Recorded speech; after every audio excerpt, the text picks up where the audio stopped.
তত্ত্বাবধায়ক নাকি অন্তর্বর্তী সরকার, কার অধীনে হবে আগামী জাতীয় নির্বাচন? এই প্রশ্নে বিএনপি ও তার মিত্ররা বলছে, কোনো দলের পক্ষপাতিত্ব না করলে এবং রাজনৈতিক দলগুলোর আস্থা অর্জন করলে অন্তর্বর্তী সরকারের অধীনেই ভোট হতে পারে। তবে ভোটের জন্য অন্তর্বর্তী সরকার কোনো কিংস পার্টি তৈরি করছে কিনা এমন সন্দেহ আছে নেতাদের মধ্যে।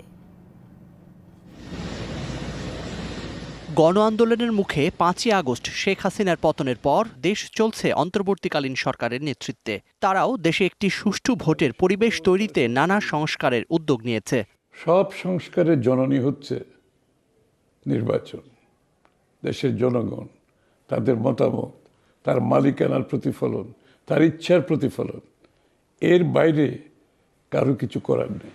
দেশ যখন একটু একটু করে ভোটের দিকে এগোচ্ছে, তখন উচ্চ আদালতের রায়ে ১৩ বছর পর নির্দলীয় তত্ত্বাবধায়ক সরকার ব্যবস্থা ফেরার পথ তৈরি হয়েছে।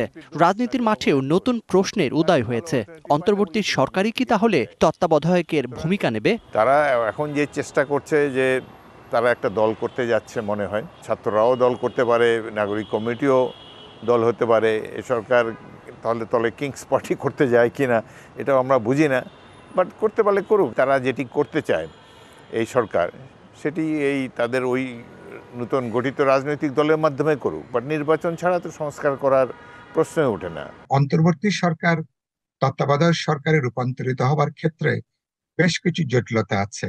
আমার ধারণা যে অন্তর্বর্তী সরকারও চাইবে না, বা আমি যে বললাম এর সঙ্গে সংবিধান সংশোধন থেকে শুরু করে বৃহত্তর রাজনৈতিক পরিধিতে অনেকগুলো গুরুত্বপূর্ণ প্রশ্ন আছে, এবং আমার ধারণা যে শেষ পর্যন্ত অন্তর্বর্তী সরকারের অধীনেই আমাদেরকে আগামী জাতীয় সংসদ নির্বাচন করে পরবর্তী গণতান্ত্রিক অভিযাত্রার পথে আমাদেরকে হাঁটতে হবে। নেতারা বললেন, ডক্টর ইউনূসের নেতৃত্বে অন্তর্বর্তী সরকারের প্রতি তাদের আস্থা রয়েছে, যদিও একে সুসংহত ও ধরে রাখার উপর ভোটের পরিবেশ অনেকখানি নির্ভর করবে।